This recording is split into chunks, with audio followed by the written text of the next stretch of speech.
초점을 맞췄어요. 그래서 제가 오늘 첫 번째 제가 여러분들에게 소개하려고 하는 주제가 시간이 한 30분 지났는데 그 이유가 첫 번째 주제가 밀접하게 관련되어 있기 때문입니다. 가짜뉴스의 진원지 윤석열. 자, 우리 사회 속에서 특수부 패거리, 소위 말해 정치검찰이죠. 그 다음에 경제관료라고 모두가 그런 건 아니지만은 자기 조직이라든가 개인의 사적 이익을 위해서 국민이 준 권한을, 그러니까 사적 이익을 추구하기 위해서 사용하는 경제관료들, 모피하지요.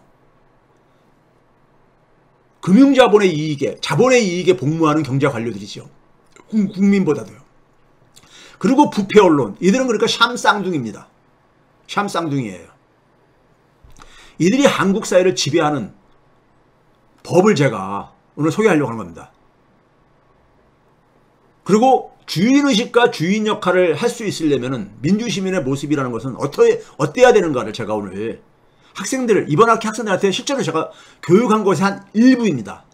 일부예요. 다음 주에 제가 2부를 제가 소개를 하려고 하고 있어요. 그러니까 교육 실패하고 정치 실패는 동전의 양면이고 교육 실패가 더 근본 원인인 겁니다. 교육 실패가 더 근본 원인인 거예요.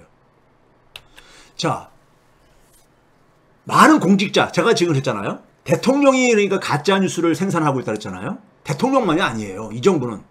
국무총리, 부총리 다 가짜뉴스 생산에 앞장서고 있어요. 대통령이 그러니 뭐 당연하죠. 당연하잖아요. 한덕수 떠드는 거 봐보세요. 한덕수 대표적인 모피하거든요. 모피하잖아요. 그렇죠? 오염수 자기 마실 수 있다 뭐 이런 얘기하고 앉아있고 앉잖아요. 국회 나가서요. 예? 한나라의 국무총리라는 사람이, 예? 사실 일본 총독부 무슨 어떤 국장이 나와서 떠드는 것 같아요. 예? 이 사람이 가짜뉴스 퍼뜨린 거에 대해서는 제가 여기다 캡처한 거는요, 여러분들이 쉽게 찾아볼 수 있는 겁니다. 민주당 국회의원 중에 양이원영 씨라고 있잖아요. 여성 국회의원이요. 환경운동 쪽에서 이제 영입되신 분입니다. 비례대표로요. 이분이 그러니까는 6월 14일 날, 며칠 전이죠. 기자회견을 했어요. 한덕수 국무총리 또 가짜뉴스. 전기료하고 가스요금에 대해서 가짜뉴스를, 가짜 얘기를 한나라의 국무총리가 버젓이 하고 앉아있는 거예요. 아, 대통령도 그러잖아요. 대통령이 가짜뉴스 한두 개 얘기를 했습니까? 한두 개 얘기했어요? 여기 보시게 되면 이 가짜뉴스의 시작은 최상목 대통령실 경제수석이라고 그러잖아요. 다 이게 용산 대통령실에서 발언되고 있습니다. 주로 누가 가냐면 모피아들이. 한덕수, 최상목, 그 다음에 추경호, 다 이게 모피아들이죠. 모피아들이죠. 예? 한덕수와 추경호는 더군다나 우리 뭡니까요?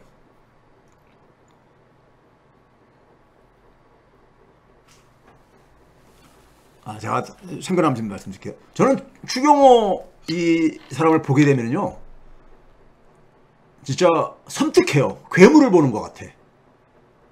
경제가 지금 이렇게 고꾸라지고 있는데 다 그 엉터리 얘기라 이거예요. 엉터리 얘기라는 거예요, 이 사람은요. 그러면 실실 웃으면서, 쪼개면서, 실실 웃으면서 그런 얘기를 해요. 기자들에게. 야당이 하는 얘기 다 엉터리고, 저 같은 전문가들 하는 얘기 다 엉터리다 이런 얘기를 해요. 이 사람은 부끄러움을 모르는 사람이야. 부끄러움을 모르면은 그건 금수지요.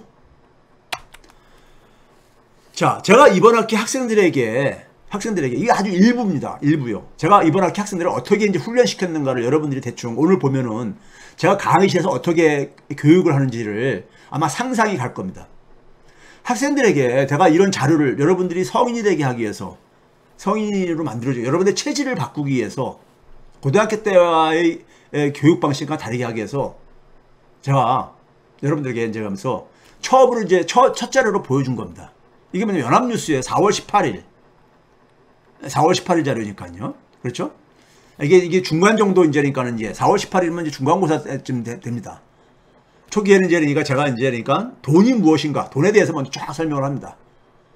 그러고 나서 이제 그러니까 이런 이제 기사를 제가 학생들한테 보여줬어요. 캡처한 거를요. 연합뉴스에 4월 18일자 기사입니다. 윤석열이 국가채무 지난 정권서 400조 늘어가지고 1,000조 미래세대 착취. 저는 이거 딱 보고서는 정치적인 장난질.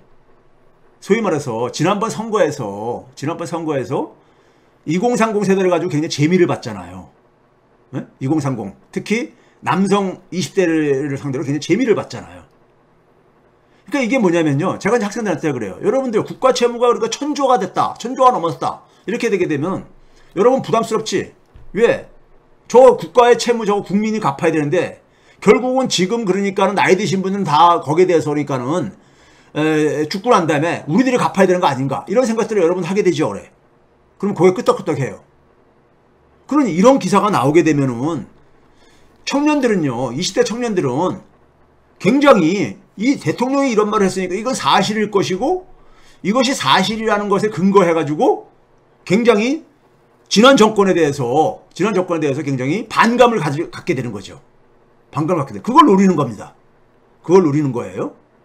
자, 그 다음에 두 번째. 여기서 그쳤으면 좋은데 한 걸음 더 나갑니다. 최근에 보게 되면 이게 6월 13일자 기사예요.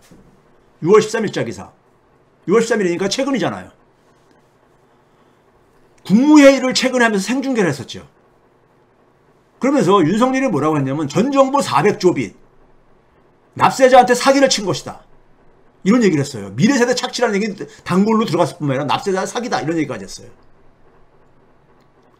예? 국민들한테 사기친 거다 이거예요. 대통령이라는 사람이. 예? 제가 이걸 보면서 언론들이 이런 대통령이 이런 얘기를 하면은 취재를 해야 되잖아요. 취재를 안 해요. 우리나라 언론들은. 그냥 그걸 받았어요. 그게 무슨 언론이에요? 그게 무슨 언론이냐고. 한겨레조차 이러고 있으니 예? 말 다 했죠.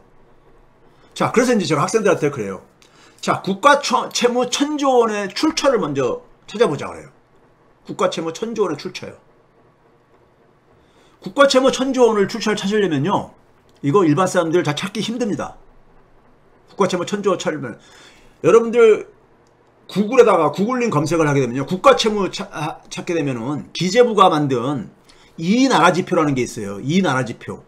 예? 이나라지표라는 게 있거든요. 제가 뒤에서 이제 보여드리겠지만은 이나라지표에 보게 되면 연도별로 되게 돼 있어요. 연도별로요. 연도별로 돼 있기 때문에 문재인 정권에서 연도로 따지게 되면 2021년이 마지막 해잖아요. 근데 2021년 말에 939조 원이에요. 이 1000조가 939조하고 1000조는 한 60조 원 차이 나는 거잖아요. 예? 1000조 원이라는 얘기는 어디서 나온 거지? 이렇게 궁금할 게 아닙니까? 그렇죠?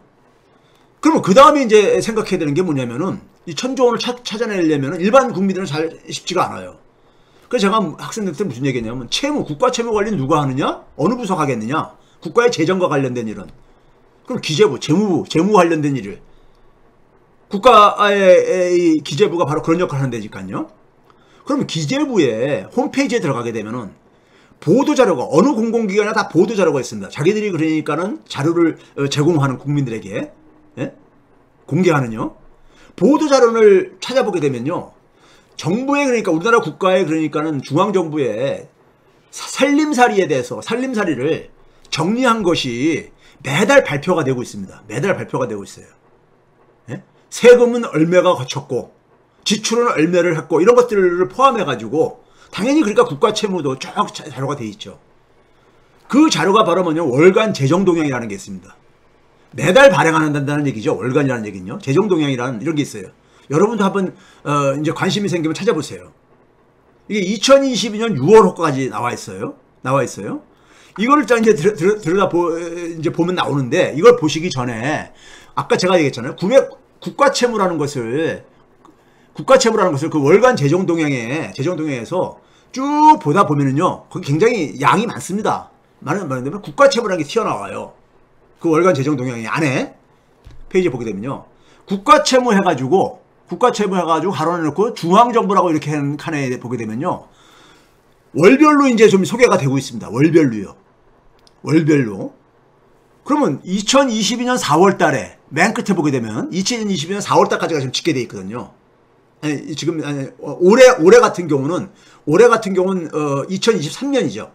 근데 이건 작년도 겁니다. 작년도 거 제가요. 이게 작년도 발행한 거니까요. 그럼 여기 보게 되면 2022년 4월 달에 1001조 원이라는 게 딱 나옵니다. 아, 윤석열이 얘기한 건 이 수치를 가지고 얘기한 거구나. 이거 제목이 국가채무니까요. 네? 얘기를 하니까.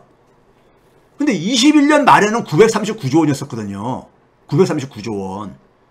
그러니까는, 아, 문재인 정부가 2017년 5월 10일부터 시작해서 2022년 5월 9일까지가 법적인, 그러니까 하나의 문재인 정부의 법적인 기간이잖아요. 예? 기간이잖아요. 그러다 보니까 일별로는, 하루 단위로는 계산이 안 되니까는 월별로 했을 때 2022년 4월 달까지를 그러니까는 문재인 정부로 본 것이구나. 이렇게 이제 합리적으로 추론이 가능한 거잖아요. 그 천조가 여기서 나온 겁니다. 천조가 여기서 나온 거예요. 자, 그러면 이제 그러니까 우리가 이 천조에 대해서 국가채무 중앙정부라고 했거든요. 그러면은 국가채무라는 것이 그러면 이게 맞는 건가? 평상시에 우리가 알고 있는 거와 약간 틀리거든요. 국가채무는 원래가 이게 이제 뭐 이 나라 지표 기재부가 만들어 놓은 겁니다. 정부 홍보 사이트죠. 정부 홍보 사이트인 겁니다. 여러분들 구글에다가 이 나라 지표, 네이버나 이런다가 이 나라 지표를 개발하게 되면은 이 국가채무를 검색을 하게 되면 이게 딱 튀어나와요. 그걸 클릭해서 들어가게 되면은 그 페이지 화면에 이 나라 지표에서 국가채무 추이라는 게 딱 뜹니다. 여기를 보시게 되게 되면요. 2017년부터 현재 2017년부터 쭉 그러니까 뭐 2023년 이후도 쭉 이렇게 예상을 한 거기 때문에 추정치기 때문에 이렇게 소개되어 있습니다. 근데 이건 공란의 제안으로 2022년까지 확정된 게 2022년까지니까요. 보게 되면은 국가채무라는 것은 1번항과 2번항의 합의다 이렇게 돼 있어요. 1번항은 뭐냐면 중앙정부의 채무, 2번항은 지방정부의 순채무. 순채무라는 것은 지방정부가 자산도 있잖아요. 채무도 있지만 자산도 있잖아요. 그걸 빼고선 얘기를 한 겁니다. 그러니까 순채무 이거 얘기한 거예요. 이게 두 개의 합이다 이렇게 돼 있어요. 합.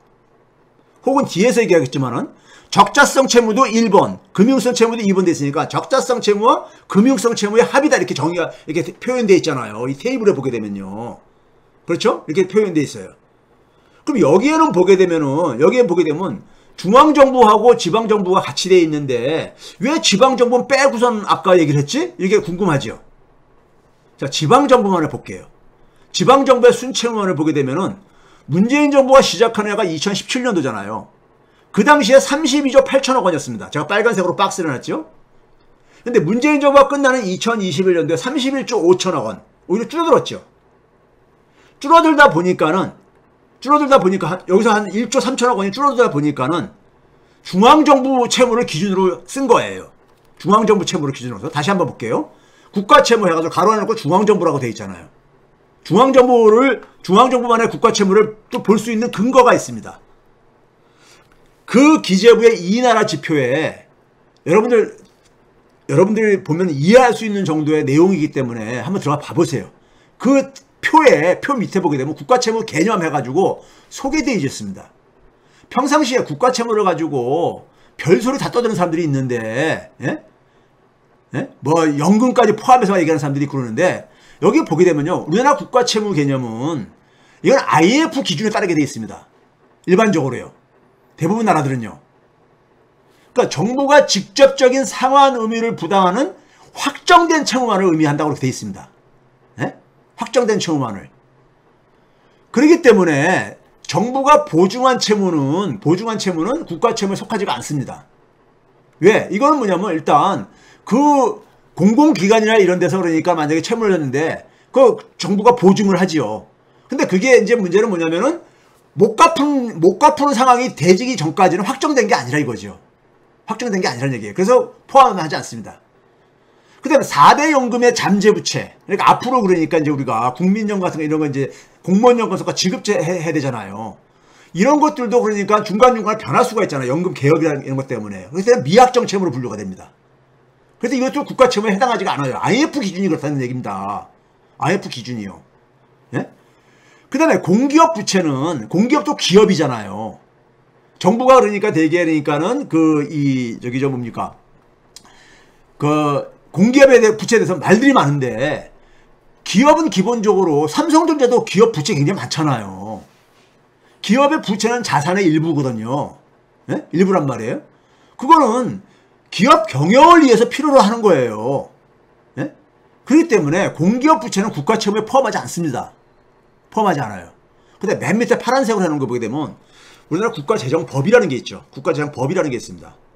국가재정법에는 국가 채무를 결국 우리는 지방자치 시대에 살고 있다 보니까는 중앙정부인 기재부가 담당하는 국가 채무는 지방정부 채무를 제외하고서는 이렇게 그 기술이 되어져 있어요. 그러다 보니까 국가재정법상 국가 채무는 중앙정부 채무만을 의미를 할 수가 있습니다. 법률상으로는요. 우리나라 안에서는. 그래서 아까 국가채무, 중앙정부 채무를 그러니까 국가채무로 본 거예요. 1001조 원을요. 이제 무슨 말인지 아시겠습니까? 근데 국제 비교를 할 때는 지방정부 채무까지 합해가지고 얘기를 해야 되는 겁니다. 이게 IMF 기준이에요. 근데 이제 윤석열이 얘기한 건 중앙정부 채무만을 기준으로 해서 문재인 정부 때 1000조 원 이렇게 얘기를 한 겁니다. 정확하게는 1001조 원이죠. 1001조 원인 거예요. 자, 이 모피아의 문제가 이게 뭐냐면요. 모피아의 문제가 여기 그렇게 얘기해요. 이게 그러니까 아까 얘기했던 이 나라 지표에 또 나와 있는 유의사항, 국가채무의 유의사항과 관련된 겁니다. 맨 밑에 제가 그린 색깔로 박스 쳐놓은 거 봐보세요. 국가채무의 절대적 수준도 중요하지만 자기들이 써놓은 거예요. 자기들이. 현재의 채무 수준이 중장기 재정 여건 등에 비추어 지속 가능한 수준인지가 더 중요하다. 근데 모피아 재정준칙은 딱 얼마 이상 못 쓰게 하는 거잖아요. 이게 사실은 그러니까는 근거가 없는 겁니다. 제가 다음 주에 이건 한번 설명을 드릴게요. 과거에도 한번 제가 설명을 드렸지만은 이게 두 번째 가짜 뉴스이기 때문에 이거 한번 얘기를 다시 한번 해야 되겠어요. 중장기 재정 여건 등에서 비추어 지속 가능한 수준이가 중요하다. 이렇게 돼 있어요. 자기들도 이렇게 기술해 놓고 나서 근데 뭐냐면은 딱 못으로 박아놓으려고 하잖아요. GDP 대비 몇 퍼센트 뭐 이렇게 못을 박아놓고 앉았잖아요. 이거 말이 안 되는 짓이에요. 이거 원칙에 반하는 거예요. 사실은요. 진짜 국가 채무는 뭐냐? 그 다음에 이제 학생들한테 그래요. 그러면 여기 앞에서 봤을 때 중앙정부 채무하고 지방정부 채무의 합의 국가 채무가 돼 있다는 걸 소개를 했어요. 학생들한테요. 그 다음에 이제 그 밑에 아까 뭐가 있었습니까요? 다시 한번 아까 그 표를 볼까요? 이 나라 지표에 여기 보시게 되면은 국가 채무는 중앙정부와 지방정부의 순채무로도 구성되지만은 또 다른 방식으로는 적자성 채무와 금융성 채무로도 구성된다 그랬잖아요. 예? 그럼 적자성 채무, 금융성 채무 이건 일반 국민들이 이해하기 힘들죠. 학생들도 이해하기 힘듭니다. 이건 설명이 필요하죠. 그럼 이건 뭔가를 이제 설명을 해줘야 될 게 아닙니까? 이걸 제가 설명을 해줘요. 그러면 이것도 설명을 하는 데 속에서 그 이 나라 지표 밑에 설명이 다 달려 있어요. 조금만 그러니까 성의가 있으면은 밑에 쭉 내려가면서 스크롤 다운 시키면서 보면 돼요. 관련 용어 해가지고 국가채무를 쫙 이렇게 얘기해놓고 그 다음에 뭐냐면 금융성 채무와 적자성 채무에는 설명이 달려있잖아요. 금융성 채무라는 것은 뭐냐면은 정부가 매각할 자산을 가지고 있다 이거예요. 그 채무를 갚기 위한 자산을 가지고 있다 이거예요. 그 다음에 정부가 국민들에게 빌려준 돈들이 있다 이거예요. 그건 그러니까 융자금으로 회수할 수 있는 거잖아요. 이렇게 자체 상환이 가능한 채무다 이거예요. 국민들한테 부담이 되는 건 뭐냐? 적자성 채무만이라 이거예요. 적자성 채무. 국가 채무는 그러니까는 국가 채무 우리가 1000조 원을 얘기할 때 금융성 채무는 제외하고 얘기한다 이거예요. 자, 그럼 다시 한번 봐보세요. 이게 이제 그러니까 앞에서 보였던 표잖아요. 여기에 보게 되면 2021년 작년도 기준으로 봅시다. 2022년도에 1068조 8천억 약 1070조 원이죠. 1070조 원 중에서 적자성 채무는 678조 원뿐이 안 되는 거예요. 나머지 그러니까 391조 한 400조 가까운 돈은 금융성 채무라는 얘기예요. 국민들이 부담이 전혀 없는 정부가 상환할 그러니까 상환할 수 있는 그런 채무라 이거예요. 빚이라 이겁니다. 그러니까 진짜 국가 채무, 국민들이 부담해야 되는 것은 1000조 원대가 아니라 700조 원이 안 되는 678조 원이라는 얘기인 겁니다. 이걸 학생들한테 또 얘기해 주게 되면 1000조 원은 그러면 이거 완전 뻥튀기였었네. 예? 우리는 일반 그렇게 언론에서 보도할 때 1000조 원을 그러니까 우리 국민들이 그러니까는 부담해야 되는 이런 빚으로 알고 있었는데 이렇게 하면서 학생들이 또 한 번 놀라요. 예? 1000조 원이 아니라 680조 뿐이 안 되는 거네. 예? 교수님 설명 들어보니까. 자, 그래서 여기 금융성 채무와 관련해서 두 가지가 되어 있습니다. 외환시장 안정용으로 그러니까 정부가 채무를 가질 수가 있고요. 서민주고 안정용으로 가질 수 있는데 이것의 정체를 또 학생들한테 소개를 합니다. 소개를 해줬어요. 자, 금융성 채무와 관련해 가지고 금융성 채무를 이해를 하기 위해서는요. 정부가 이제 그러니까 이 재정을 담당하는 부서가 기재부다 보니까 기획재정부의 홈페이지입니다, 이게요. 홈페이지에 들어가게 되면 제일 중간에 가장 눈에 잘 띄는 게 보도 참고자료 이런 거잖아요. 그러니까 보도자료를 화살표에 적어놓잖아요. 클릭을 하게 되면은 여기 이제 그 쭉 자료들이 올린 최근 시간 순으로 해가지고 자료들이 쭉 뜹니다. 그럼 제가 아까 앞에서 제일 먼저 보여준 재정동향이라는 걸 제가 여기 검색창에다가 딱 넣어봤어요. 그리고 딱 클릭을 해요. 그럼 뭐냐면 가장 최근에 건 2023년 6월로 발간해가지고 6월 15일 날짜. 최근이죠. 6월 15일이면요. 이게 가장 최근 거예요. 네? 6월로 발간. 지금이 6월 달이니까요. 이게 다 떠요.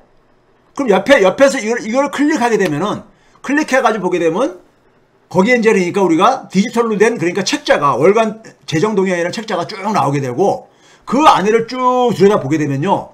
자, 아까 윤석열이 얘기한 1000조 원의 채무는 중앙정부 채무라 했잖아요. 중앙정부 채무는 커다랗게 이쪽에 봐보세요. 보시게 되게 되면은 정부가 발행한 국채가 있고 그 다음에 차입한 게 있습니다. 돈을 빌린 거지요. 빌린 거예요. 그러니까 뭐 항구나 이런 데서 빌릴 수가 있죠. 근데 그 규모는 굉장히 작잖아요.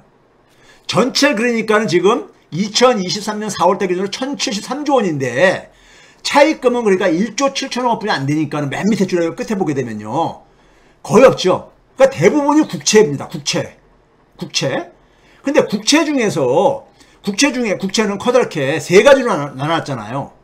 일반적으로 우리가 정부가 돈을 빌려서 쓰기 위해서 발행하는 게 국고채입니다. 국고채. 우리가 흔히 얘기하는 국고채. 국고라는 게 바로 정부의 창고라는 얘기잖아요. 네? 정부의 창고잖아요. 그걸 채우기 위해서 발행한 채권이죠. 그 다음에 또 뭐가 있어요? 국민주택 채권. 국민주택 채권은 경험하신 분들 많이 있을 거예요. 아파트 같은 거 분양받았을 때 국민주택 채권을 의무적으로 매입하게 돼 있죠. 그걸 대개 우리는 할인을 해가지고 팔고 그러잖아요. 그 현장에서 대개. 이걸 매입하는 사람들이 있으니까요. 그 다음에 외평채권 이런 게 있습니다. 이 국민주택채권과 외평채권을 발행을 하게 되면 이것도 정부의 빚이잖아요. 빚. 근데 이거는 정부가 그러니까는 이걸 발행을 해가지고 확보하고 있는 자산이나 돈이 있어요. 그러다 보니까는 이 돈을 가지고 나중에 그러니까는 상환을 하면 되는 거예요. 그래서 이걸 가지고 국민주택채권이나 외평채를 발행해서 한 걸 가지고 이걸 금융성 채무라고 하는 겁니다. 그럼 하나씩 볼게요. 자, 그 기재부의 보도자료에 여러분들, 거기 여러분들 한번 외평채라고 쳐보세요. 외평채가 뭔가 해가지고 쳐보세요. 그러면 이런 기사가 하나 떠요. 보도자료 해가지고 2021년 10월 7일. 그러니까 문재인 정부 거의 마지막 해인 가을에 2020년 10월 달에도 이 비슷한 기사가 있었습니다. 당시에 이게 그러니까 기사로도 많이 보도가 됐었어요.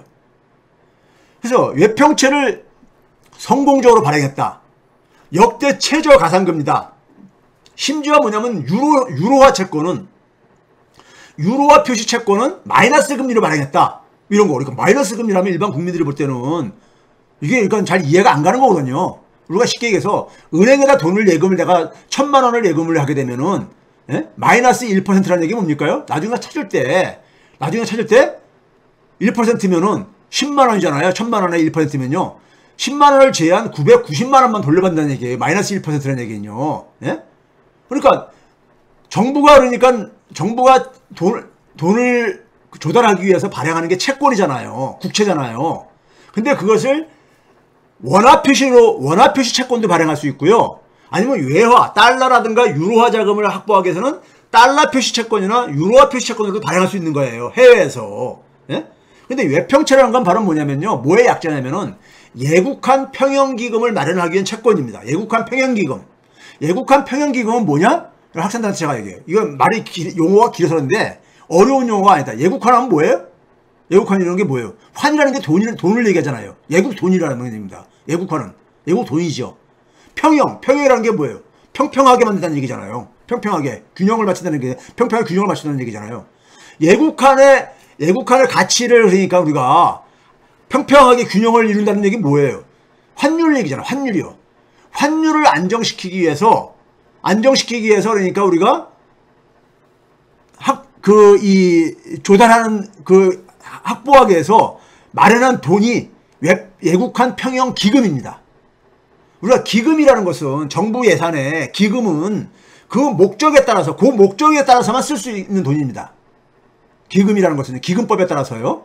그러니까 예국한 평형 기금을 그러니까는 이것도 예산을 제시를 할 때 국회가 동의를 받아가지고 예국한 평형 기금을 얼마를 조성하겠습니다. 그러면 이 돈을 조성하기 위해서 채권을 발행하는 거예요. 원화 표시로도 채권을 국채를 발행할 수 있고, 아니면 예국돈이 필요하게 되면 달러 표시로도 채권을 발행할 수 있고, 유로화 표시 채권도 발행할 수 있는 거예요. 예? 그러면 이거를 확보를 해가지고 이 돈을 확보해서 뭘 하느냐? 외환시장에서 환율이 불안정할 때, 환율이 굉장히 우리가 오르고 있어요. 예? 지금 뭐냐면 달러 가치가 그러니까 굉장히 강세를 보이고 있어요. 예? 이럴 때는 어떻게 하겠습니까? 달러 가치를 안정시키기 위해서는 달러를 팔면 되는 거잖아요. 달러를 시장에 공급해주면 되는 거잖아요. 그럼 달러를 확보한 달러가 있어야 될 게 아닙니까? 네? 정부의 수중에 달러가 있어야 될 게 아닙니까? 그 달러를 확보하기 위해서 달러화 표시 채권을 해외에 나가서 발행을 하는 거예요. 그걸 굉장히 성공적으로 발행했다는 기사인 거예요, 이게요. 한 13억 달러 기준으로 한 13억 달러 해당되는데, 오른쪽에 보시게 되게 되면요. 달러화 표시 채권은 만기 10년짜리로 10년 후에 갚는 걸로. 그러니까 2021년 기준으로 10년이니까 2031년이니까 이제 우리가 갚는 시점이 되는 거잖아요. 그래서 만기 2031년 10월 15일이라고 돼 있는 거고, 얼마를 발행했느냐? 채권을 5억 달러를 발행했다 이거예요. 그리고 이 발행 금리는 얼마를 했느냐? 1.769% 연. 이렇게 주는 걸로 해서 발행을 했는데 이게 다 소화가 됐다는 얘기예요. 5억 달러를 성공적으로 다 채권이 소화가 됐다는 얘기예요. 시장에서. 그러니까요. 투자자들이 그러니까 이만큼 다 채권을 매입해줬다는 얘기죠. 근데 옆에 있는 건 뭐냐면은 유로화 표시 채권을 발행을 하는데 7억 유로. 7억 유로니까 달러보다 훨씬 더 많은 규모를 이제 확보한 거죠. 유로화를 7억 유로를 이제 그러니까는 확보하기 위해서 이거는 5년, 만기 5년짜리로 발행을 한 거예요. 만기 5년짜리로 발행했는데 밑에 보시게 되면 발행 금리가 어떻게 됐어요? 세모 표시가 돼 있죠. 세모 표시하고 0.053% 돼 있잖아요. 이 세모 표시는 제가 언제 한번 얘기했죠. 마이너스 표시라고. 예? 이게 그러니까는 공직사에서는 문건을 쓸 때 항상 보게 되면 마이너스를 저 세모로 많이 표시하는 거를 아마 기억하실지 모르겠어요. 이거는 세모가 왜 마이너스를 세모로 표시했느냐. 여기는 유래는 여러 가지 설들이 있지만은 과거 일제시대 때부터 이렇게 내려왔던 겁니다. 일본 애들이 주로 이렇게 했던 거예요. 여기에 대한 설은 여러 가지가 있습니다. 웃기는 얘기로는 마이너스는 플러스로 금제 바꿀 수 있고 하나만 더 짝대기 하나 표시하면 되는데, 그거를 조작하기 하기 위해서 세모로 했다 이런 얘기도 있고, 세모가 그러니까 델타라는 표시에 우리가 고등학교 때 쓰잖아요. 변화율값 이렇게 변화량값을 구할 때, 그렇게 했을 때 이제 그러니까 그걸로 썼다는 사람도 있고, 하여간 그건 중요하지 않고요. 세모가 마이너스 표시인데 마이너스 0.053% 좀 마이너스 금리를 조달한 거예요. 그래서 당시에 화제가 됐던 거죠. 자, 그럼 이렇게 해가지고 달러화랑 유로화를 이렇게 발행을 했으면은 정부에 뭐가 정부의 회계에는 어떻게 잡히는 겁니까요? 달러 5억 달러하고 유로화 7억 유로가 상환해야 될 돈이잖아요. 그러니까 이건 채무지요, 정부에. 채무잖아요. 그런데 채무지만은 그러니까 달러는 10년 후에 5억 달러를 갚아야 되는 거고, 유로화는 5년 후에 7억 유로를 갚아야 되는 거잖아요, 정부가요. 그렇죠? 그런데 정부의 수중에 뭐냐면 달러 5억 달러가 들어왔잖아요. 유로화 7억 유로가 들어왔잖아요, 내 수중에. 그러니까 그 돈으로 나중에 갚으면 되는 거예요. 그 돈으로. 그러니까 이거는 정부한테, 국민한테 주는 부담이 아니죠. 이런 게 금융성 채무인 겁니다. 그래서 금융성 채무는 국민의 부담이 아닌 거예요. 적자성 채무만 그러니까 국민의 부담인 겁니다. 이거 학생들한테 설명을 해줘요. 단계별로요. 자, 그래서 이제 이거 가지고 기재부가 엄청 자기들 자랑하려고 막 이런 그러니까 홍보물까지 만들어가지고 그랬었어요. 예? 글로벌 시장 불안에도 불구하고 외평채 성공 발행해서 큼직하게 해가지고 나 이걸 띄우고 그랬었습니다.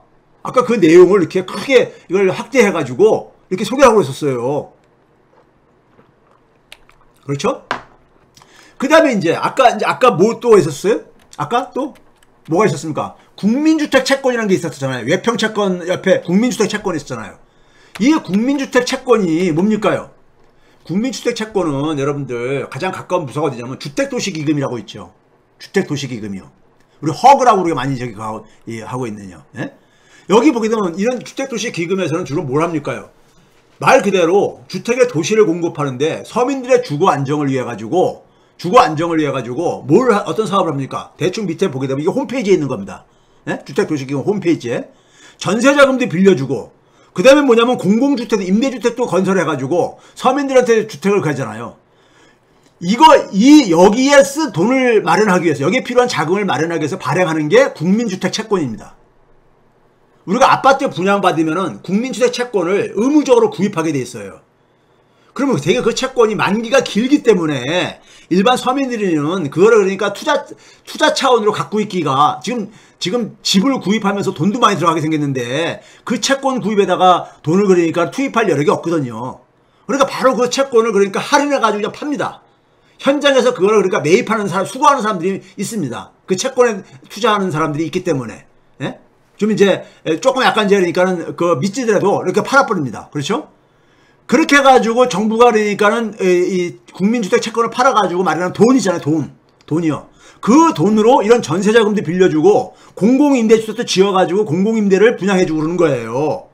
그러면 전세자금을 빌려줬으면은 이거는 돌려받을 수 있는 돈이잖아요. 돌려받을 수 있는 돈이잖아. 그렇죠? 그렇죠? 공공임대도 마찬가지잖아요. 그 자산을 갖고 있는 거잖아요.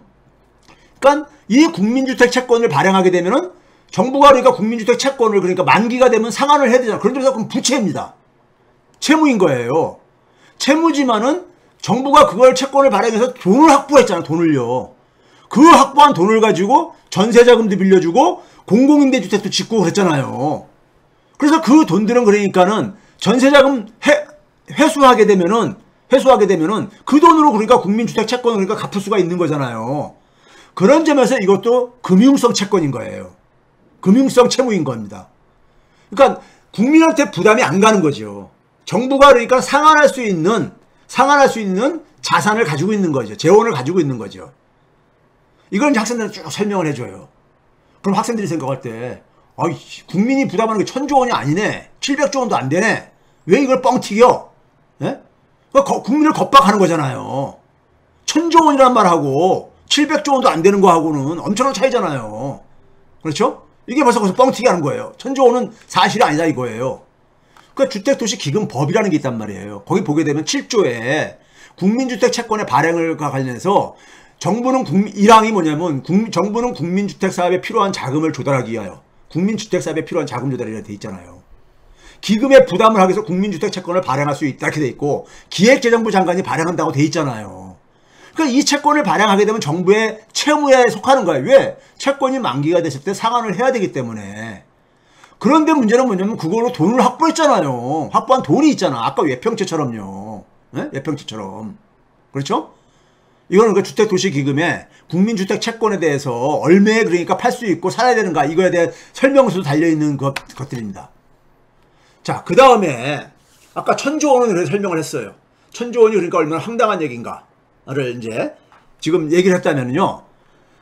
1000조 원의 정체를 그러니까 제가 얘기를 했고 1000조 원이 그러니까는 갖고 있는 진짜 국민들이 부담하는 채무는 아니다라는 걸 얘기를 했고요. 그 다음에 문재인 정부에서 400조가 증가했다. 400조를 증가시켰다. 이 근거를 이제니까요. 근거를 가기 위해서 근거를 이제 학생들한테 설명을 하기 위해서 이 근거를 찾아보자 그래요. 그럼 아까 1000조 원이 어디서 나왔다 했었어요? 중앙정부 채무를 기준으로 해가지고 2022년 4월달 문재인 정부가 끝나는 마지막 달인 2022년 4월달에 보니까는 1001조 원이라 그랬잖아요. 그게 1000조 원이었어. 그러면 400조 원의 증가했다는 건 어디서 나오냐? 그러면 4년 전으로 아니 5년 전으로 돌아가야 될 게 아닙니까? 5년 전이라면 2017년도 4월달을 찾아야 되겠죠.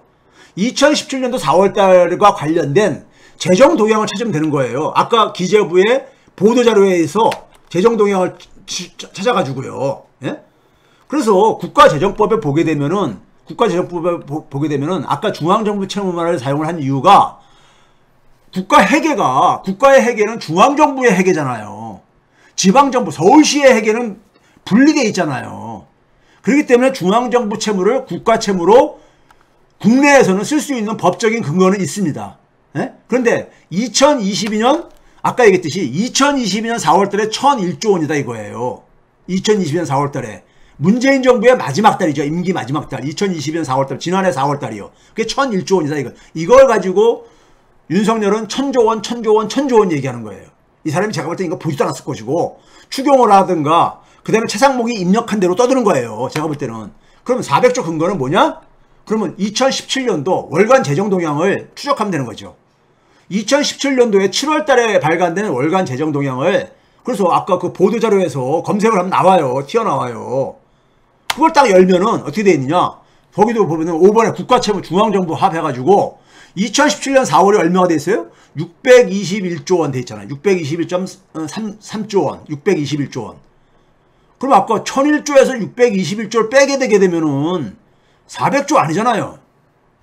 380조도 채 안 되잖아요. 예?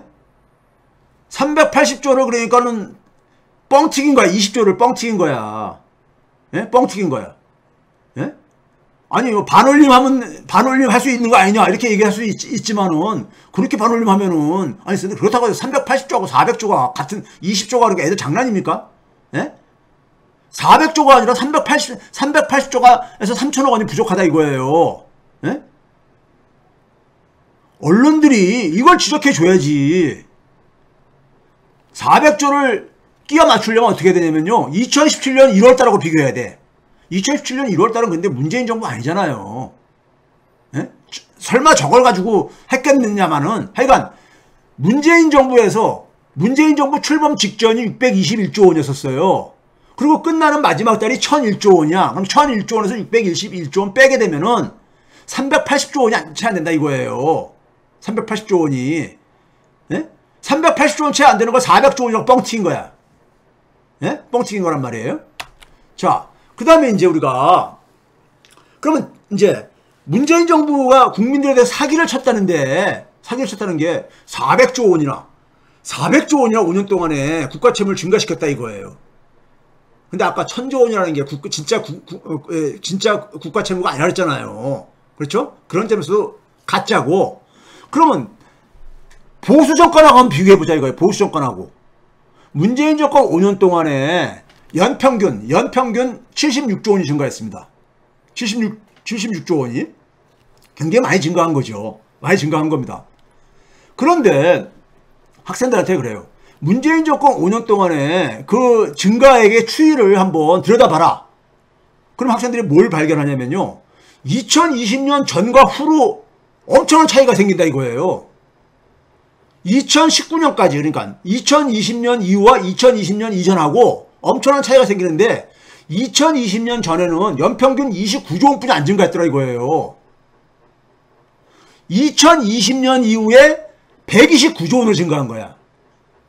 예? 거의 4.4배나 증가한 거죠. 엄청나게 증가한 거죠. 2020년 이후에. 예? 근데 2020년 이후가 뭐예요? 코로나 팬데믹이 막 있었던 해잖아요. 발발했던 때잖아요. 예? 그러니까 팬데믹 전으로 국가의 채무가 그러니까 엄청난 차이가 생기는 거야. 증가액이요. 그러면 팬데믹 상황은 굉장히 특별한 상황이잖아요. 그래서 팬데믹 이전을 그러니까 보수 정권 때하고 비교를 해봤어요. 팬데믹 이전에 그러니까 2020년 이전까지 연평균 29조 원 증가했는데 문재인 정부에서는 박근혜 정권 그 이전에 4년 동안은 연평균 42조 원이 증가했거든. 그러면은 29조 원은 굉장히 적게 증가한 거잖아요. 예? 팬데믹 이전에는 문재인 정부에서 국가 채무는 제일 적게 증가한 정권이에요. 왜 이렇게 적게 증가할 수 있었는지 아세요? 당시에 그러니까는 증세도 했었고요. 증세 했었잖아요. 문재인 정부에서요. 거기다가 또 뭘 했었습니까? 경기도 세금도 많이 거쳤어요. 그래서 이렇게 된 거예요, 이게요. 박근혜 정부 42조. 그 다음에 지난 1년 동안의 윤석열 정권에서는 팬데믹 수사 끝난 이후인데도 불구하고 72조 원 증가했어요. 72조 원. 윤석열 정권에서 이게 그러니까 할 말이냐고 그러니까요. 그러면서요. 문재인 정권은 팬데믹까지 포함해도 76조 원인데 자기들은 그러니까 팬데믹도 없었는데 1년 동안 72조 원이 증가했어요. 아까 중앙정부 채무로 딱 비교할 수 있잖아요. 작년 5월 달부터 올해 4월 달까지 72조 원이 증가했어요. 예? 학생들한테 그걸 재정동향으로 이제 볼 줄 아니까는 금세 비교가 될 수 있거든요. 예? 작년 그러니까 4월 달, 5월 달 재정동향 들여다보고 올해 거 그러니까 6월 5월 재정동향 비교해보게 되면 그 차액이 72조 원이 나오거든요. 예?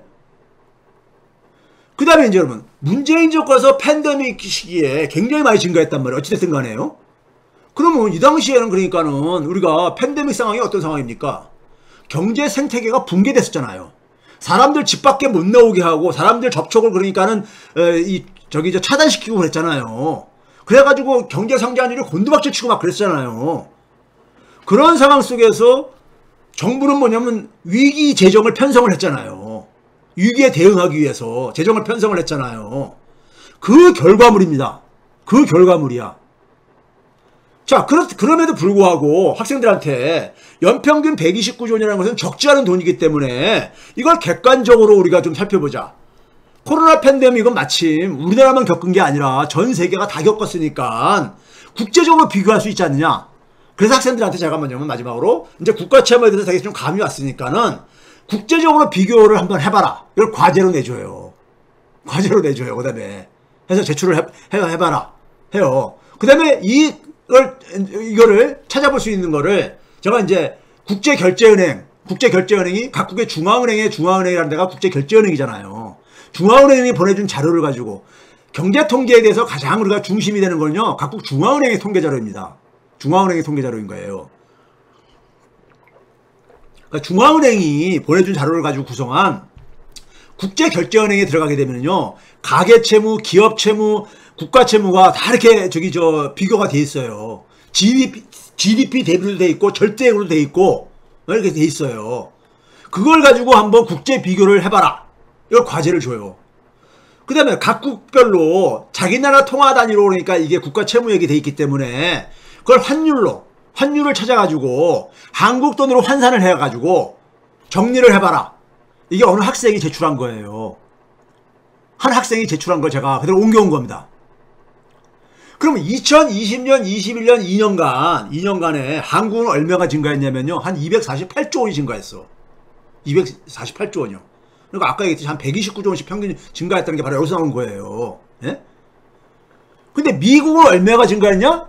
우리나라 돈으로 하게 되니까 7,600조 원 정도 증가했어. 그러면 미국은 우리보다 경제 규모가 크잖아요. 당연히 크죠. 그래서 GDP 대비로 비교했어. GDP 대비로 보니까 우리나라는 9.3%가 증가했어. 근데 미국은 16.5%가 증가한 거예요. 그러니까 우리나라는 절대적으로나 GDP 대비로나 미국보다 훨씬 적게 되니까 재정을 쓴 거잖아요. 재정을 쓴 거잖아. 그 다음에 중국, 일본, 독일, 인도, 영국, 프랑스, G7 국가들, 호주, 우리나라랑 경제 규모 비슷한 호주, 스페인, 심지어 그 다음에 같은 동아시아에 있는 싱가포르 같은 경우도 싱가포르가 보게 되면 유일하게 우리나라 돈으로 환산했을 때 국가 채무액이 덜 증가한 나라야. 135조 원. 근데 이 나라는 싱가포르는 우리나라 경제 규모예요. 2021년 기준으로 22%, 약 5분의 1뿐이 안 되는 나라야. 5분의 1뿐이. 그러니까 여기다 곱하기 5를 하게 되면은 이들 나라들도 예? 740, 50조 정도 증가했다는 얘기예요. 싱가포르도 그러니까요. 경제 규모로 간다면. 근데 GDP 대비면 12%잖아. 우리보다 많이 돈을 썼잖아요. 예? 돈을 많이 썼잖아. 그래서 이 싱가포르는 더군다나 국가 채무 비중이 전 세계에서 가장 높은 나라가 일본, 두 번째가 그리스, 세 번째인 나라예요. 싱가포르가요. 예? 지금은 이탈리아보다 더 높습니다. 더 높아졌어. 예? 당시만 해도 2020년에도 140%를 갖고 왔었어요. 작년에 또 늘었어요. 싱가포르는요. 가계채무를 막기 위해서. 예? 근데 국제적으로 쫙 비교해 보니까는 학생들이 이걸 딱 이제 과제를 수행하고 나서 뭘 느꼈습니까? 대한민국 굉장히 많이 채무액 증가했지만은 다른 나라에 비하면은 진짜 적게 쓴 거네. 다들 이렇게 이제 얘기하는 거예요. 진짜 적게 썼네. 예? GDP 대비로도 굉장히 적게 쓴 게 확인되잖아요. 학생들이 스스로 자기 눈으로 확인시키게 한 거예요. 예? 확인시키게 한 거야. 그럼 이걸 애들이 쭉 하면서 뭘 느꼈겠습니까요? 이거 대통령이라는 사람이 이게 그러니까 저 거짓말을 하고 앉아있네. 대통령이라는 사람이, 한나라의 대통령이라는 사람이. 언론은 그걸 그냥 그대로 취재도 안 하고 그냥 받아쓰기 하고 앉아있네. 이걸 확인한 거잖아, 학생들이요. 그 제가 이제 뭐냐면은 내가 이걸 여러분들에게 표로 만들어서 보여줄 수도 있지만은 여러분들이 직접 찾아가지고 스스로 정리하는 거하고는 엄청난 차이가 있다. 제가 무슨 얘기까지 하냐면요, 농담 삼아서 여러분들 중고등학교 다닐 때 사설 학원들 많이 다녀보지 않았느냐. 사설 학원 다닐 때 수학 강사가 막 하면은 강의할 때는 잘 이제 무슨 말인지 잘 이해가 됐는데 이해가 됐다고 해서 그게 자기 지식이 되지 않는 거 여러분 많이 경험하지 않았냐. 그러니까 거기 끄떡끄떡해. 그걸 집에 와서 자기 손으로 자기가 직접 풀어봐야 되지 않느냐. 그랬을 때 그게 자기 지식이 되지 않느냐. 예? 그렇지 않냐? 그 차이를 여러분들이 스스로 실감을 하게 해주기 위해서 내가 이런 과제를 내주는 거다. 예? 그리고 국가 채무를 비교하는 방법을 여러분들이 제가 이렇게 자료를 이용하고 찾는 거를 더구나 저는 지금까지 정부의 자료라든가 국제 공공기관의 자료를 그러니까 주로만 보여줘요. 저는 평상시에도요 다 저는 이 팩트체커로 굉장히 별명이 붙어 있잖아요. 제가 사용하는 데이터는 전부 다 국가 자료가나 아니면 국제 공공기관의 자료들이에요. 그 데이터에 근거해서 얘기를 하다 보니까는 반박을 잘 못하는 거예요. 예? 그 학생들한테 제가 스스로 그러니까 눈으로 확인을 하고 스스로 자기가 정리를 해보라고 이렇게 시켜요. 그러면서 뭐냐면은 신문에 난 기사가, 언론에 난 기사가 사실인지 아닌지, 정치인이 얘기한 게 사실인지 아닌지를 스스로 확인을 해보라 이거죠. 이런 거를 확인하는 연습을 훈련을 했을 때 반복적으로 하면서 아이들이 뭐냐면은 자기 스스로 그러니까는 세상을 바라보는 눈을 갖게 되는 거죠. 바라보는 눈을 갖게 되는 거죠. 언론의 기사만을 가지고 그냥 그거 가지고 옮겨 쓰는 게 아니라 그거 가지고 얘기하는 게 아니라 자기 눈으로 그러니까는 자기 눈으로 다시 그러니까 그것을 다시 검증을 할 수가 있잖아요. 제가 이거를 그러니까 이번 학기에도 학생들한테 여러 과제를 이거는 그러니까 빙산의 일각입니다. 여러 과제를 학생들은 처음에는 그러니까 막 교수님이 시키는 게 많아가지고 하지만은 한 학기 지나고 나니까는 이제는 좀 그러니까는 재무제표도 볼 줄 알게 됐고 기업들에 제가 뭐냐면 미국의 기업들, 한국의 기업들 재무제표도 그러니까 비교하게 하고 그랬어요. 예? 그 아이들은 그러니까 한 학기 끝나고 나니까 뿌듯하지. 내가 이제는 옛날에는 그 영어로 된 재무제표를 외국 기업이 애플이라든가 테슬라라든가 이런 기업들의 재무제표를 그 기업의 홈페이지에 가면 다 있는데 그거 다 영어로 돼 있잖아요. 예? 그냥 수치만을 이해하는 것도 힘들어 죽겠는데 영어로 된 걸 이해를 하려니까 애들이 부담스럽잖아요, 학생들이요. 근데 그거를 제가 기본적으로 보는 방법을 가르쳐주고 그 다음에 이제 그거를 이제 그 자료를 활용할 수 있게 해주니까 아이들이 처음에는 평상시에는 제 수업을 안 들었으면은 그런 외국의 재무제표를 보는 거에 대해서 부담을 가지고 평생 안 볼 게 아닙니까? 평생 안 볼 게 아니냐고요. 대부분 수업에서도 안 사용하거든요. 예? 근데 아이들이 뭐냐면 이제는 자기들이 친근하게 재무제표를 들여다볼 수 있게 됐다는 거야. 예? 그럼 자기 눈으로 확인할 수 있잖아요. 그러니까 여기서 우리가 지금까지 딱 봤듯이 뭡니까요? 여기까지 쭉 보게 되면 어떤 걸 거니까요? 대통령, 국무총리, 부총리 등이 가짜뉴스의 온상이 되고 있어요, 우리나라요. 예? 그리고 이걸 부패 언론이 이걸 유포하는 거죠.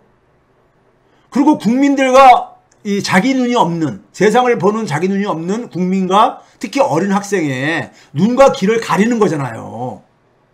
이거를 뭐냐면 한 나라의 대통령이라는 사람이 서슴없이 하고 앉아있는 게 이게 대한민국 특권층의 민낯인 겁니다. 예? 민낯인 거야. 이렇게 기사가 되면은 대부분 사람들은 이거를 가지고 그냥 그대로 그냥 댓글 달고 이걸 떠들고 그럴 게 아닙니까? 그렇지 않겠어요? 그러면 그건 자기 눈으로 세상을 본 게 아니라 부패 언론의 눈으로 그걸 보는 거잖아요. 세상을 보는 거잖아요. 그러고 나서 선택을 하니 어떤 선택이 나옵니까요? 예? 거의 짐승 금수 같은 사람들을 선택하는 게 아닙니까? 예? 그러니까 이게 그러니까는 국민들의 책임 이전에 교육 실패죠. 민주시민을 양성하지 못한 교육 실패죠. 교육 실패인 겁니다.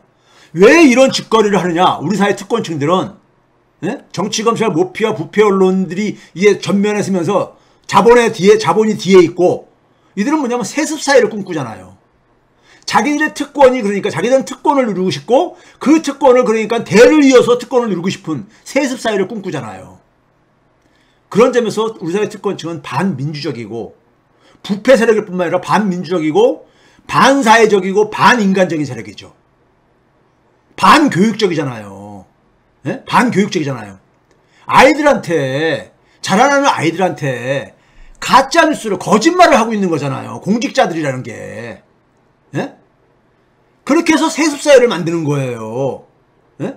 조종하는 거잖아요. 조종. 세뇌시키는 거잖아요. 국민을 세뇌시키고 조종하는 거야. 뭘 위해서? 자기들의 특권을 세습하기 위해서. 예? 그러다 보니까 그러한 사회 속에서 어린 아이들이, 학생들이 꿈을 가질 수 있습니까? 꿈을 꿀 수가 있냐고요. 예? 이게 대한민국을 그러니까 지금 썩어가게 만들고 있고 대한민국을 붕괴시키고 대한민국 이 상태가 계속 가면 대한민국 소멸돼 버립니다. 아이 안 낳는 이유가 아이 낳아봤자 이런 사회에서 아이 키우고 싶지가 않은 거죠. 제가 지금 20대로 돌아가도 결혼 안 할 것 같고 애를 안 낳을 것 같아요. 제가 이런 와이프한테 산책하면서 제가 지금 20대라도 그럴 것 같다는 얘기를 해요. 지금 이런 사회에서 어떻게 그러니까는 예? 땀을 흘리면서 일하고 싶은 생각이 들겠어요. 그렇죠?